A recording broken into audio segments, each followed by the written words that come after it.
ఓం నమ శివాయ. ఓం శ్రీ మాత్రే నమ. ఓం సమ్మక్కాయ నమ. ఓం సారలమ్మాయ నమ. ప్రజలందరికీ నమస్కారము. 2026 జూలై మాసం ధనుస్సు రాశి ఫలితాలు. మరి ధనుస్సు రాశిలో ఉండవలసిన వాళ్ళందరికీ అదృష్ట యోగం, ధనప్రాప్తి యోగం, మరి ఇలా జాతక యోగాన్ని బట్టి చూసుకుంటే, ఇలా నక్షత్రాన్ని బట్టి, వీళ్ళకి రాశి ఫలాన్ని బట్టి చూస్తే చాలామందికి చాలా డౌట్లు ఉన్నాయి. మరి చాలామందికి డేట్ ఆఫ్ బర్త్ లేక మాకు ఏ రాశి వస్తుందో తెలియదు స్వామి, మరి ఏం చేయాలనేట్టుగా చాలామంది చాలా విధానాలుగా బాధపడుతుంటారు. డేట్ ఆఫ్ బర్త్ ప్రకారంగా చూసుకునేదో జన్మ లగ్నం అనేది ఉంటుంది ఒకటి. మరి ఆ డేట్ ఆఫ్ బర్త్ లేకోకుండా ఉన్నట్టుకైతే నామదిశ అనగా పేరు బలాన్ని బట్టి చూసుకోవచ్చు. ఈ విధంగా చూడొచ్చు, ఆ విధంగా చూడొచ్చు. మరి కొంతమంది లేని వాళ్ళకి, డేట్ ఆఫ్ బర్త్ లేని వాళ్ళకి పేరు బలంలో చూడాలి. అన్నీ ఉన్న తర్వాత వాళ్ళ పేరు బలంలో చూడాల్సిన పని లేదు. వాళ్ళకి పుట్టిన టైంని బట్టి, పుట్టిన సమయాన్ని బట్టి చెప్పచ్చు. అలాగా వాళ్ళ జాతక యోగాన్ని బట్టి మనం చూసి చెప్పగలుగుతాం. మరి ధనుస్సు రాశిలో ఉండవలసిన వాళ్ళకి అదృష్ట బలము, జీవిత బలము, యోగ బలము, విద్యా బలములో చూసుకుంటే మంచి విద్య, తెలివితేటలు, ఆలోచన చాలా వరకు బాగుంటుంది. మనస్తత్వం చాలా వరకు ప్రశాంతమైన ఆలోచనమైన మనసు కలిగిన వాళ్ళు. ఈ ధనుసు రాశిలో ఉండవలసిన వాళ్ళు స్త్రీ నుంచి అదృష్టం పొందిన వాళ్ళు. అంటే భార్య నుంచి అదృష్టము, ఒక స్త్రీ నుంచి మంచి యోగము, పెద్దవాళ్ళ నుంచి ఆశీర్వాదము, ఈ మూడు కలిగిన జాతకంలో కలిగిన వాళ్ళు ధనుసు రాశి వాళ్ళు.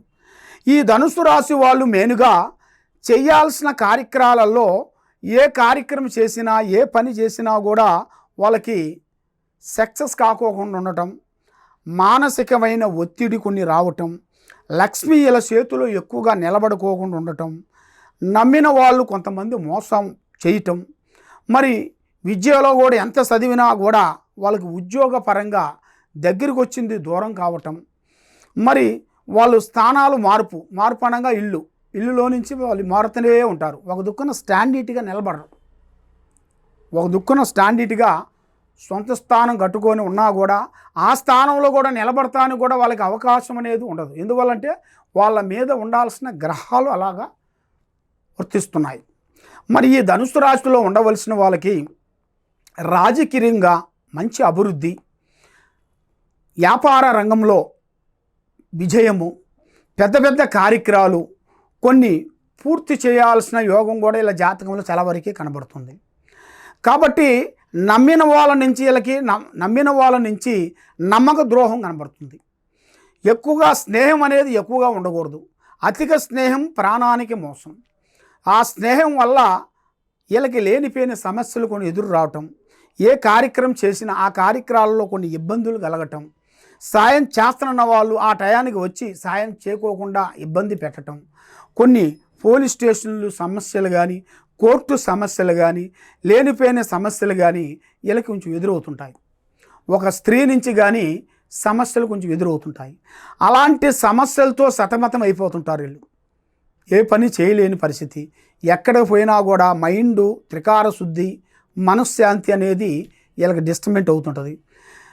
ఏదో సమస్యలు కొన్ని రావటం, దానివల్ల లేనిపోయిన దాంట్లో ఎరక్కబోవటం, మనశ్శాంతి లేకోకుండా ఉండటం, మానసికమైన ఒత్తిళ్ళు కొన్ని రావటం, మరి ఏ కార్యక్రమం చేసినా, ఏ పని చేసినా కూడా ఆ పనిలో వీళ్ళకి ముందుకు రాకోకుండా పోవటం, ఇలాంటి సమస్యలతో సతమతం అయిపోతున్నారు.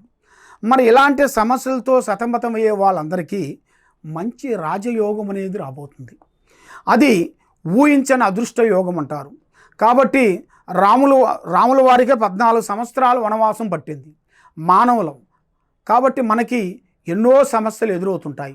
కాబట్టి ఏ సమస్యలు ఎదురైనా కూడా కొన్ని జాగ్రత్తలు మనం తీసుకోవాలి.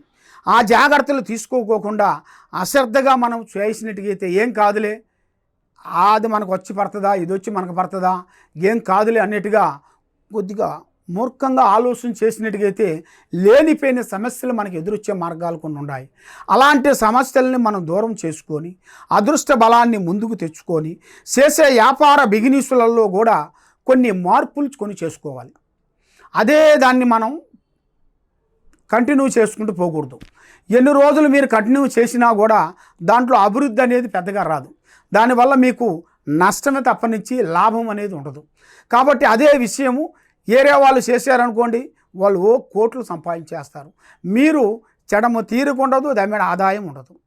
దీనివల్ల ఆ గ్రహాల వలన ఆ గ్రహాలని మీకు కొన్ని తొలగించుకొని మైండ్ ప్రశాంతంగా ఉంచుకొని చేసే కార్యక్రమాన్ని ముందుగా పోనీయాలనుకుంటే మీరు చేయాల్సిన కొన్ని పూజా బలాలు కొన్ని ఉంటాయి.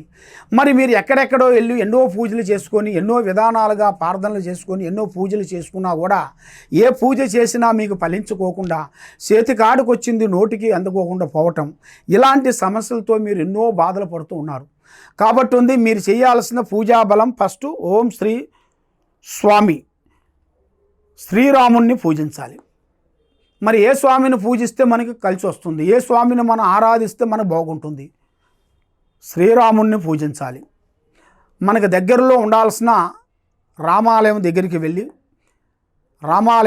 వెళ్ళి అక్కడ 9 ప్రదర్శనలు చేయాలి. 9 ప్రదర్శనలు చేసిన తర్వాత అక్కడ స్వామి దగ్గర మనస్ఫూర్తిగా కూర్చొని మన గురించి శాంత పూజ అనేది ఒకటి ఉంటుంది. ఆ శాంత పూజ అనేది కొంచెం చేసుకోవాలి. ఆ శాంత పూజ అనేది దానికి బ్రాహ్మణులు కొంతమంది ఉంటారు. అంటే అది శాంత పూజ అంటే దాంట్లోనే చిన్న పూజ ఉంటుంది, పెద్ద పూజ ఉంటుంది. అది పెద్ద పూజ కాదు, గుళ్ళో చేసే పూజ. మన ఇంట్లో చేసే పూజ చాలా పెద్దగా ఉంటుంది. అది గుళ్ళో చేసే పూజ మామూలుగా నార్మల్గా ఉంటుంది. అదేవిధంగా శాంత పూజ చేసి మనశ్శాంతికి ఉండేట్టుగా అక్కడ మీరు పూజాబలం చేసుకోండి. అక్కడ మీరు పూజాబలం చేసుకునేట్టుగైతే మనశ్శాంతి, ఆరోగ్య శాంతి, కుటుంబ శాంతి, లక్ష్మీ శాంతి మీకు అభివృద్ధిగా పొందుతారు. మీరు ఎన్నో రోజుల నుంచి పోగొట్టుకున్న వస్తువులు కానీ, పోగొట్టుకున్న మనసులు కానీ, పోగొట్టుకున్న డబ్బులు కానీ మళ్ళీ మీకు తిరిగి ఎదురవుతాయి. మీకు మళ్ళీ గౌరవార్థాలు పెరుగుతాయి, ప్రేమలు అభిమానాలు పెరుగుతాయి. రాజకీయంలో కానీ, సినీ ఫీల్డ్లో కానీ, మీరు చేసే కార్యక్రమాల్లో కానీ, ఉద్యోగంలో కానీ, రియల్ ఎస్టేట్లో కానీ మీరు ఎక్కడ పోయినా కూడా 10 విధానాలుగా మీరు అభివృద్ధిగా పొంది అనుకున్న దానికన్నా ఇంకా ఎక్కువగా పూర్తి చేసి మరి మీరు చేయాల్సిన కార్యక్రమాలు మీ మీద తిరుగుతున్న కొన్ని చెడు గ్రహాలని మీరు శాంతం చేసుకునేట్టుకైతే మీకు తప్పకుండా మంచి యోగం అనేది రాబోతుంది. కాబట్టి తొందరపాటు వల్ల ఎన్నో నష్టాలు, ఎన్నో ప్రమాదాలు ఎన్నో ఉన్నాయి. కాబట్టి తొందరపడి మీరు చేయొద్దండి. పెద్దవాళ్ళని గౌరవించండి. అమ్మా నాన్న ఆశీర్వాదం మీకు చాలా ఇంపార్టెంటు. పెద్దవాళ్ళని మనకి కనబడే దేవుళ్ళని మనం పూజించాలి కానీ కనబడిన దేవుళ్ళ గురించి ఎక్కడెక్కడికో వెళ్ళి మనం పూజలు చేసుకొని వస్తుంటాం. కాబట్టి మీకు కనిపించే దేవుళ్ళు తల్లిదండ్రులని మీరు ప్రేమించండి, గౌరవించండి, అభిమానించండి. వాళ్ళు ఎంత మంచిగా చూసుకుంటే మీ బిడ్డలు, మీ కొడుకులు మిమ్మల్ని మంచిగా చూసుకుంటారు. మీకంటూ ఒక టైం అనేది, మంచి టైం అనేది ఏర్పడుతుంది. కాబట్టి మీరు ఎక్కడెక్కడో వెళ్ళి జ్యోతిష్యం చేయించుకొని బాధపడుతూ ఉన్నారా? తప్పకుండా ఈ కింద ఉండాల్సిన నెంబర్కి ఒకసారి మాకు సంప్రదించినట్టుగైతే మీ పేరుని బట్టి, మీ జాతకాన్ని బట్టి, మీ కుటుంబాన్ని బట్టి ఏమి జరుగుతుంది, ఏమి జరగబోతుంది అనేది జాతక చక్కెర కొండలు వేసి చూసి చెప్పగలుగుతాం. మీకు ఎలాంటి దోషాలు ఉన్నా, ఎలాంటి ఇబ్బందులు కలిగినా ఓం నమఃశివాయ నమః. ఇది శ్రీ సమ్మక్క సారలమ్మ మహాశక్తి పీఠంతో తయారు చేసిన అమ్మవారు పూజా బలాన్ని చేసి మేము ఈ వేరుని అమ్మవారు పూజా బలం చేసి మేము తీస్తుంటాం, పీగుతుంటాం. ఈ వేరు సభకట్టు వేరు. నరదిష్టి, నరఘోష, ప్రజాదిష్టి, గృహాదిష్టి ఎలాంటి దోషాలకైనా కూడా పటాపంచలైపోతాయి.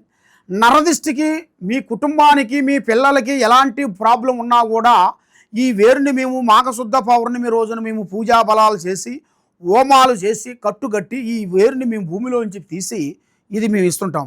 ఈ వేరుని మీరు తప్పకుండా మా దగ్గరికి మీరు సంప్రదించినట్టుకైతే ఈ వేరుని మీకు ఫ్రీగా ఇస్తుంటాం. మా దగ్గరికి వచ్చినట్టుకైతే మీకు ఇది మా అడ్రస్సు వచ్చి హైదరాబాదు దిల్సుఖ్ నగరు సాయిబాబా గుడి ఆపోజిట్ అనగా ఎదురుగా శ్రీ సమ్మక్క సారక్క మహాశక్తి పీఠం. గత 30 సంవత్సరాల నుంచి ప్రజలందరికీ, ఎంతోమంది ప్రజలకి మేము సేవ చేసుకుంటూ వస్తున్నాం. మా దగ్గరకు వచ్చిన ప్రజలందరూ బాగున్నారు. కాబట్టి మీరు కూడా బాగుండాలంటే మా దగ్గరికి వచ్చి ఈ వేరుని తీసి అమ్మవారు పసుపు కుంకుమలు మేము పూజ చేసినాయి, తర్వాత గురువుగారు మాకు పూజా బలం చేసిన యంత్రములు పూజలు చేసి ఇస్తుంటారు. ఇలాంటిది ఈ వస్తువుని మేము తప్పకుండా మీకు అందజేస్తాం. కాబట్టి మరి ఎక్కడో దూరం నుంచి ఉండవలసిన వాళ్ళు చాలామంది ఉన్నారు. మరి అంత దూరం నుంచి మేము రావలేము కదండి గురువుగారు అని అంటారు. వాళ్ళకి తప్పకుండా మాకు వాళ్ళ పేరు అడ్రస్ మాకు పంపించినట్టుగైతే కొరియర్ ద్వారాగా వాళ్ళకి మేము పంపించగలుగుతాం. తప్పకుండా ఈ ఈ కింద ఉండాల్సిన నెంబర్కి సంప్రదించండి. సర్వో జనా సుఖినో భవంతు. ఓం నమః శివాయ నమః.